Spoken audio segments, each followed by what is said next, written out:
allegiance to to the the flag flag of the of the United United States States of of America America and and to to the the republic republic for for which which it it stands, stands, one one nation, nation, under God, indivisible, indivisible, with with liberty liberty and and justice. and justice justice for all. for all. I think that's one of the things we have to learn.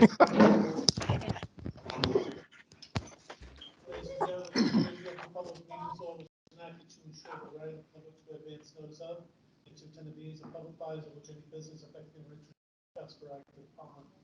In accordance with the provision of this act, the Riverdale Regional Board of Education will propose the notice of this meeting to be publicized by thereof sent to the record, Ridgewood News, Tenby newspapers. Tom, I think you're muted. Yeah, he's not, you can hear him through you guys. Right. Oh, okay. The constituent borough clerks and borough libraries, as well as posting in the school district's principal's offices, faculty rooms, and board office. According to New Jersey Public Law 2001, Chapter 226, the smoking or use of any tobacco product is strictly prohibited anywhere in public school buildings or anywhere in school grounds, including but not limited to the parking lots, grassy areas, and athletic fields. Violators will be subject to a fine not to exceed $100. Let's do a roll. Claudia? Here. Alan? Here. John? Tracy Hill? Here. Doug? Here. Barbara? Here. Stephanie? Here. Joe? Here. Al? Here. Okay, and we have 3 student representatives for which we never use last names. Okay, we'll start with Jesse. Noel Here. and Joshua. Here.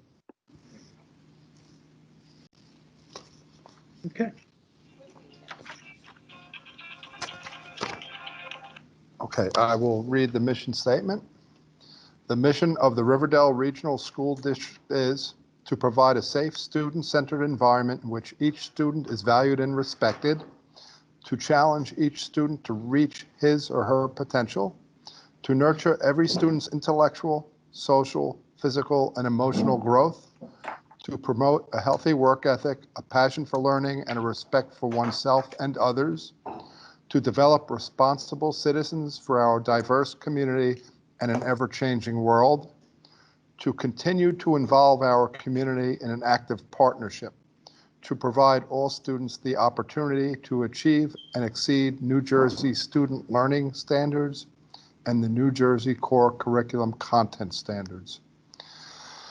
We're going to skip over public comments because I'm sure you have comments after Patrick's report, so just bear with us. We do have some new student members, and this is their platform to say whatever they'd like. So I guess Jesse wasn't with us, correct? So Noel, if you have anything you'd like to add? Right. So if I may, just before sure. we begin, this is the first meeting that our student representatives are joining us. Their names are Noel Serafian, Jas Weisenfeld, and Jesse Henderson. Jesse could not be with us tonight due to a conflict.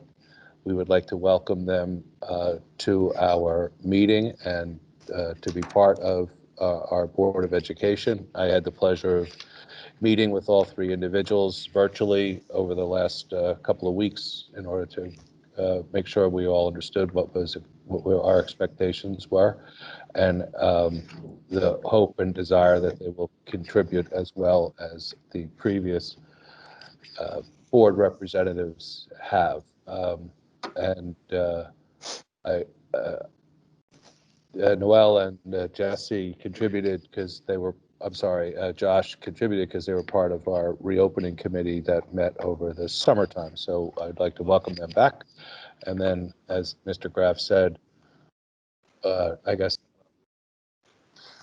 And Noel, I didn't mean to put you on the spot. If you have something for us, that's wonderful. If you weren't ready, that's okay as well. The floor is yours if you'd like it. I don't really have anything. I think all the students are pretty excited to be back in the school. I think that's kind of the main thing, but that's pretty much it. Okay, very good. Welcome back. Josh? Hi. Yeah, I agree with Noel. I think a lot of the students are very excited with the hybrid schedule. I just had one thing to say. I know there's like a lot of confusion going on with the students and I think some of the teachers about club times because they're meeting there's like confusion if they have to meet after 3 o'clock, which is conflicts with sports. So a lot of students aren't sure what to do about that. So I just wanted to bring that to light. Okay, we'll look into that for you. Yeah, thanks, Josh. I think we're all still struggling, just like everybody, with trying to get our feet wet with only being open 1 week. So we'll get on that one. Thank you. Anything else, Josh? No, that's Okay. Well, welcome, and hopefully we'll get you guys in here soon, sooner than later. Okay, my report, all I really want to say tonight is I'd like to thank Patrick, the administration, and the staff for all they've done in these trying times. Um, uh, with first the virtual, first 4 weeks of school being virtual, and then getting the hybrid model started. It's been a monumental task, and I hope everyone agrees that it has been working out, and I hope we can continue to do a great job with all this moving forward as well. So with that being said, Patrick, the floor is yours. Okay, I do have a few things. I'm sorry. All right, I'm not muted, right? No. Okay, good.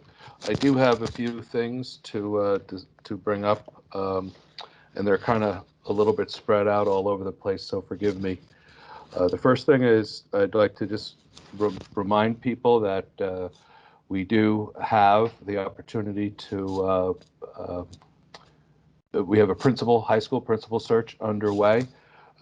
We advertised a couple of weeks ago, and we have over 35 candidates that have put in for the principal of the high school. There's a process that will be undertaken that will include a paper screening, which has begun. There'll be a screening interview of the identified candidates. Then there'll be a process of an interview panel, which will include teachers, parents, administrators, and board members, who will whittle the final candidates down to 2 or 3 who will meet with the full Board of Education before selection. We are hopeful that we can continue with a fairly ambitious time schedule, which would be that we would have an opportunity to make an appointment by the end of November. Secondly, speaking of clubs, the Interact Club is going to have its first event, which will be a non-perishable food drive in cooperation with the Oradell and Emerson Rotary Club. It will be between October 12th and November 4th, and they're looking for canned goods, dry goods, as well as any personal care items, which would then be donated to St. Joseph Care Center. So anybody who's willing and able, there'll be a drop-off box, several drop-off boxes by the school at the high school for people to make their contributions.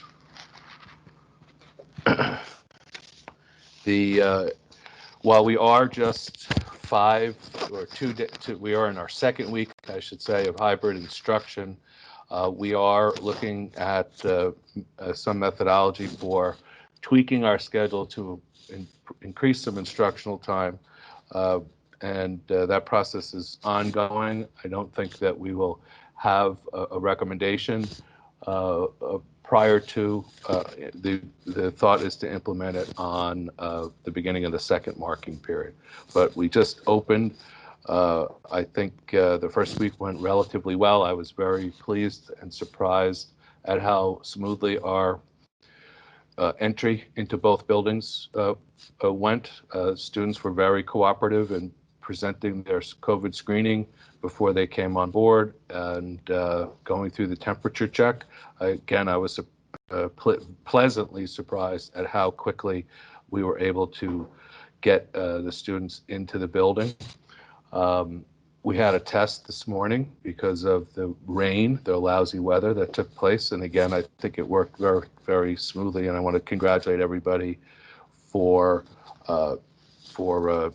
making that work. And as a result of that, we've done some preliminary numbers so that people understand what we have going on. Now, if you recall, we have an A, B cohort, and then we have students who have chosen all virtual. So in the middle school, on an A day, there's approximately 188 students that attend in-person instruction and 102 participating virtually. For a B day, there's approximately 206 kids participating in person and 72 in virtual, which is a total of 394 students in person, 174 virtual, which is about 70% in person, 30% virtual. At the high school, on an A day, we have about 402 kids that attend in person, virtual 129. We have 415 that come in on a B day and 93 in the virtual sense.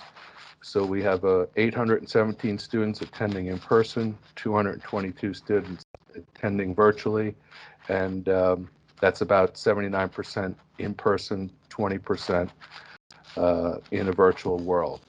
Over the last couple of weeks, we did receive a number of requests for people to move from the hybrid schedule to the virtual. The issue cited is that numbers are ticking up in other locations around New Jersey and across the country. So I think there is still a very healthy respect for the infection process, and students have been, or families have been moving a little bit more frequently from in-person to virtual. So just to summarize that for the full district, right now attendance is 1,607 students, 1,211 in person, 396 in a virtual world. That's 75% overall district, 7 through 12 in person, 25% in the virtual world. The next thing I just want to touch base on is the quarantine event that took place over the weekend. And I want to just make sure that everybody understood the process that we have to go through when there's a reported exposure. So there is a consultation that takes place with the boards of health. River Edge has its own board of health. Dell contracts with the County of Bergen. So there's two different groups that we deal with depending on which school that we're involved with. When there's a reported confirmed case is when we go into the investigation and have a notification protocol. We are not responding to every rumor about someone that may have come in contact with or may have gone for a test. It's only when there's a confirmed test that we begin the process of notification and investigation. What happens at the local level is that we go through a process of contact tracing at the local level, where we're trying to identify what the exposure is in the school environment. We also report the information to the County of Bergen, and then we also report it to the Department of Education through the local office, which is also in Bergen County. There are basically three types of exposure events that you take a look at. The first is that there are multiple confirmed cases in students and or staff. Then you look to see if there is a confirmed case, such as the one we had over the weekend, where a coach who does not teach in the building was identified as testing positive. We then have to collect data as to where and how that exposure took place. We look for laboratory confirmation of the event, and then we have to investigate to see whether or not there's what they call close contact. Close contact is defined as being within 6 feet, even with a mask on, for longer than 10 concentrated minutes. And we review all this information with the local public health officials before making an action. So over the weekend, because it was the weekend and we did have the Columbus Day today, I had difficulty contacting, getting a hold of all the individuals that I needed to. So I made the decision in consultation with our school physician to quarantine the field hockey team for today, it turns out, because we were able to conclude the investigation, and I was able to conclude conversations with all the public health officials to determine that there was no close contact with our students. So we had a momentary quarantine. It's happened in other school districts. It's happened in multiple times in other school districts in Bergen County, where you are basically erring on the side of caution in order to be able to complete the investigation process. And once we came to the conclusion that the only person that needed to continue quarantine is the coach, I issued a letter or earlier this afternoon, lifting the quarantine for the team. And the only person that remains quarantined at this point is the coach. I remind everybody the coach is not employed on a daily basis in the school district and had not been in the building. So we had a very low opportunity for any transmission of the process. I will tell you that as an individual and as someone who's just been around here for the 2 weeks that we're open, or the beginning of 2 weeks are open, I believe this will become a regular event that we come across someone who has tested positive. I am hopeful that we are able to control the exposure levels so that we don't have a continual interruption of instruction.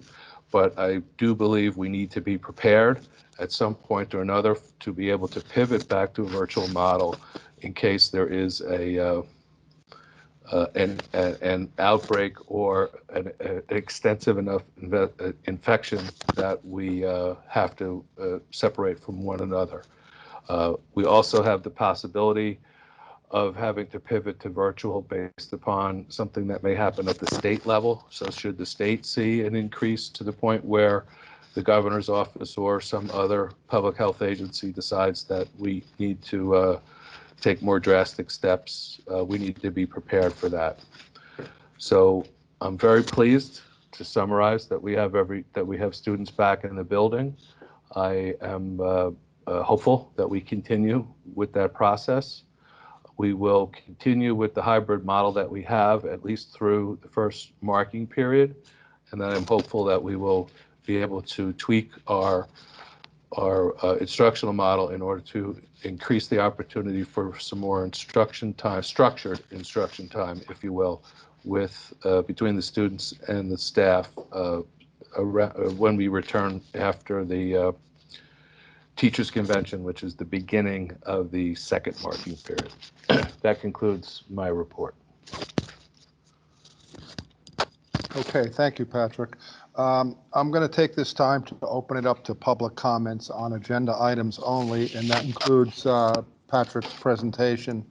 And once again, please state your name, or if you're writing in a question, please state your name as well, and you have a limit of 3 minutes. So Mark will be moderating. Mark, do we have any questions?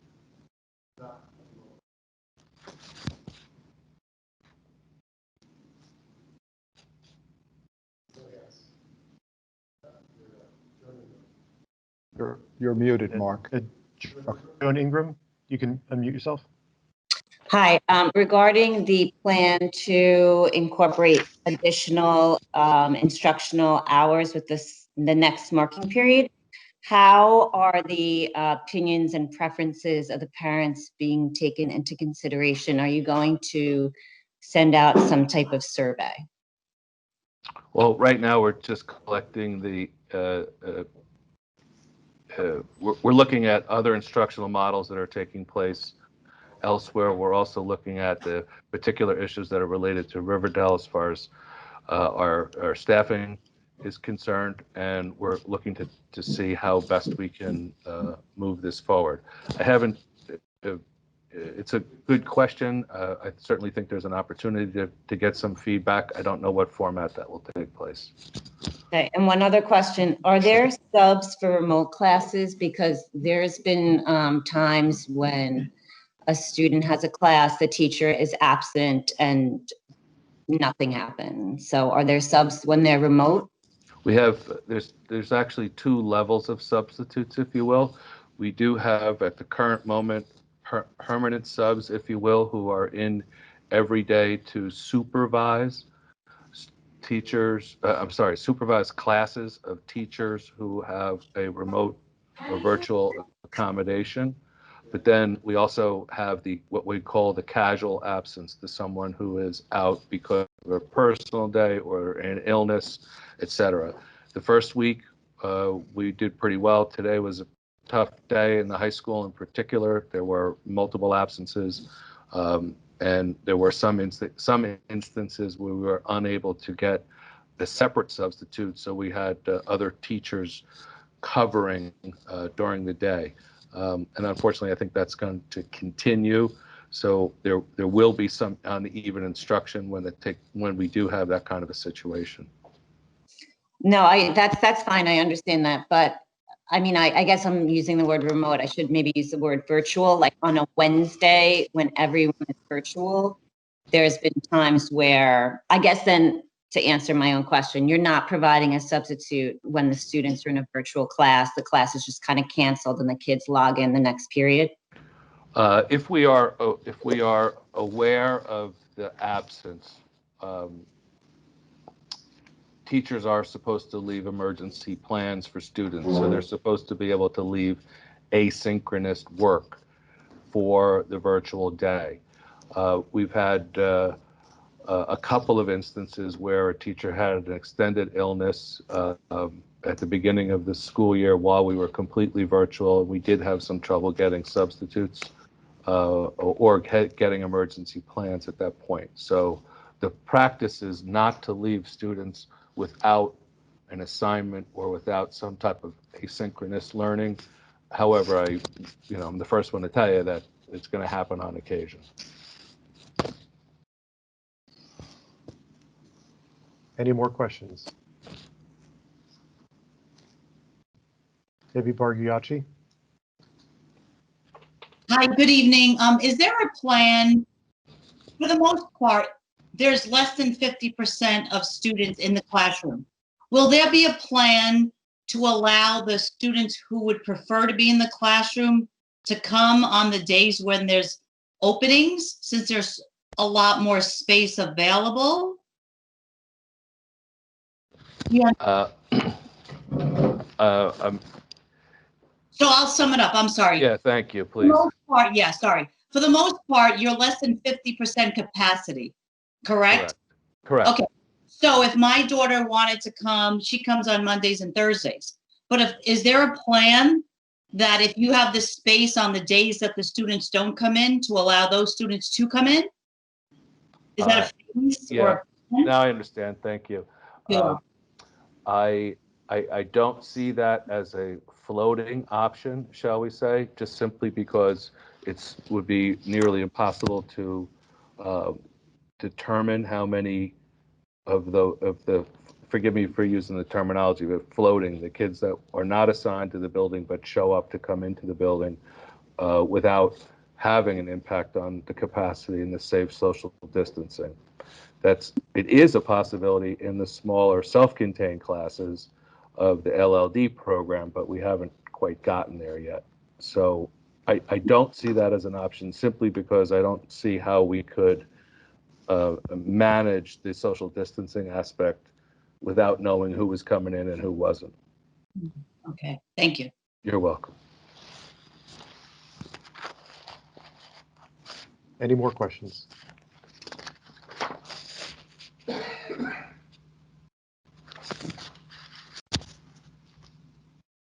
That's it, Mark?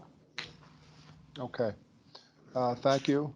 We'll continue with the committee reports. I don't know that a lot of the committees have met since our last meeting, but I'll just run through. Alan, do you have anything for budget? We haven't had a meeting recently, but I just want to inform everybody that we received another grant from the Corona Relief Fund from the state and federal. So we received from them another $41,827 which we can put forward to supplies, PPE, etc. That's Okay, it. thank you. Doug, facilities and security? Our last meeting was the week prior to the school reopening. We just talked in generality about preparedness of the building, which everything at that point was in place. And we were talking in general about overall school security and some other updates to the building, which we'll pursue in the coming months and over the summer. Okay, thank you. John, community relations and technology? Not much since the last meeting that we reported, but you'll continue to see the website updated with additional information that we get from the general public. That seems to be kind of common questions that are being asked. So those updates will go on the website.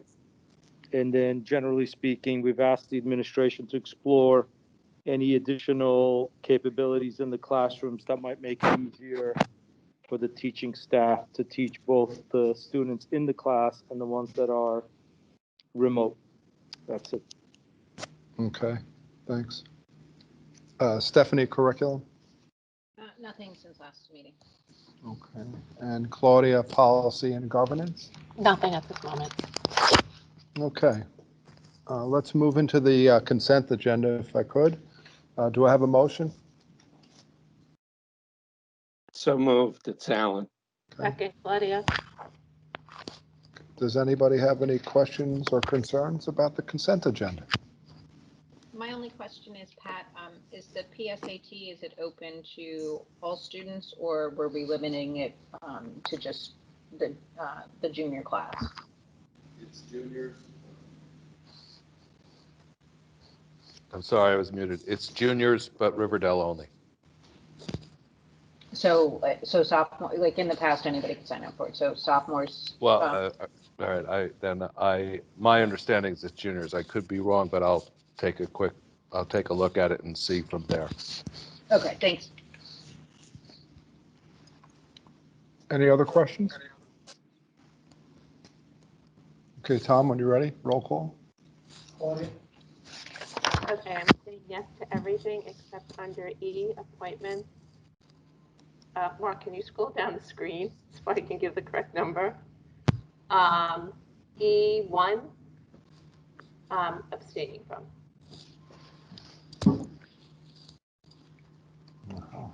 Alan? Alan? Yes. John? Yes. Tracy Allen? Yes. Doug? Yes. Barbara? Yes. Stephanie? Yes. Joe? Yes. And Al? Yes. Okay. I'm sorry, Al, before we move forward, I think Mrs. Liberto might have raised her hand when I asked my question. I don't know if she wanted to respond or she was just happened to be coming into the meeting right then. Ms. Liberto would know the answer to that question regarding the PSATs. So If she's there and she can be unmuted, that would be great. Hi, good evening, everybody. Yes, so PSATs this year, we decided that we were going to be offering it to the juniors because they are the ones that qualify for the MSQT National Merit Scholarship. And we did that due to capacity reasons, proctoring, for the safety of the students, just to kind of keep the flow and, you know, being able to keep the rooms, capacity level low. And it's worked out pretty well this year so far. Great, thanks for clarifying. I just wanted You're to welcome. No let problem. anybody know who might ask. Yes, Thank you, absolutely. Jen. Okay. Moving right along. Under Roman numeral 10, Finance and District Operation, number 8. Whereas the Riverdale Regional Board of Education desires to register and participate in Omnia Partners, a cooperative purchasing organization for public sector procurement, to use various contracts to acquire products, equipment, or other services. And whereas the board is in full support of participating in the Omnia purchasing program. Be it further resolved that the board hereby approves participating in the Omnia purchasing program. Be it further resolved that the board president and the board secretary are hereby authorized and directed to execute any and all documents necessary to effectuate and said agreement. May I have a motion? This is Joe. I'll make that motion now. Okay, Joe, thank you. Stephanie, I'll second. Stephanie, does anybody have any questions concerning this agreement? Okay, Tom, when you're ready. Claudia, Yes. Al, Yes. John, Yes. Tracy Ellen, Yes. Doug, Yes. Barbara, Yes. Stephanie, Yes. Joe, Yes. and Al. Yes. Okay. Tom, you had something for the board training requirements? Yes, folks, I distributed a memo in regards to who needs to take what sort of training by the end of the year. Okay, so please, if you have taken it, okay, and I have indicated that you still need to take it, just call me up and let me know. But if not, please try and get that taken care of before December. Okay. Okay, thank you, Tom. Any old or new business for the board? Carol, you this don't- is Stephanie. Is anybody doing workshop? Virtual workshop this year? I was just curious. Yeah. Not to my knowledge. Anybody? No.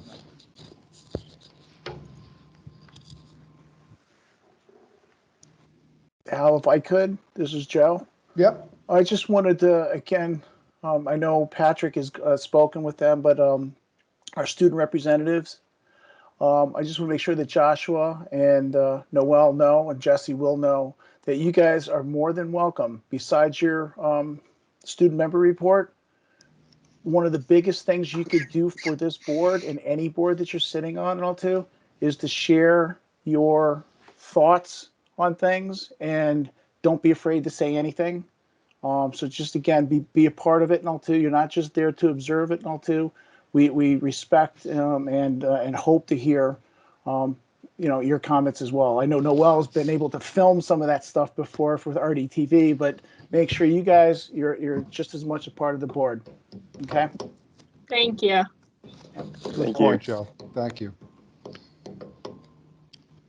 Any other old or new business?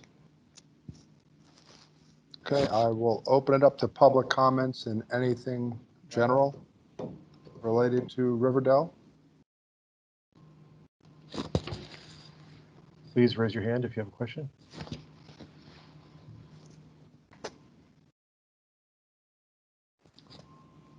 Nothing more? Looks like there's one hand raised. So before, I believe. Oh, okay. Okay. May I have a motion to adjourn? I'll make that motion. It's Claudia. Second? John? I'll second Doug. Doug? Doug, all in favor? Aye. Aye. Aye. Okay. All right, everyone, be safe. 8:35.